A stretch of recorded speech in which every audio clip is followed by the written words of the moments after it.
అడ్లూరి లక్ష్మణ్ కుమార్ కు పెను ప్రమాదం త్రుటిలో తప్పింది. ఆయన ప్రయాణిస్తున్న కారును మరో కారు ఢీకొట్టింది. దీంతో మంత్రి కారు టైరు ఊడిపోయింది. శనివారం సాయంత్రం జగిత్యాల జిల్లా మెట్పల్లి నుంచి ధర్మపురి వెళుతుండగా ఈ ఘటన జరిగింది. అయితే ఈ ప్రమాదం నుంచి మంత్రి లక్ష్మణ్ కుమార్ సురక్షితంగా బయటపడ్డారు. మంత్రితో పాటు ఎవరికీ ఏమీ కాలేదని తెలుస్తోంది. ఇక తన కారు టైరు ఊడిపోవడంతో అడ్లూరి లక్ష్మణ్ మరో కారులో వెళ్లిపోయారు.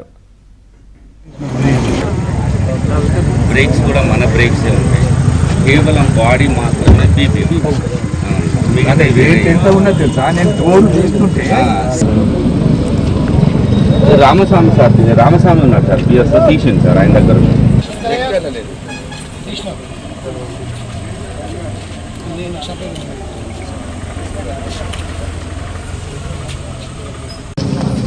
గిట్లెట్ గిట్లెట్ ఏం పోలేదు సార్, వీలు ఊసిపోయింది సార్ కింద, ఫ్రంట్ వీలు.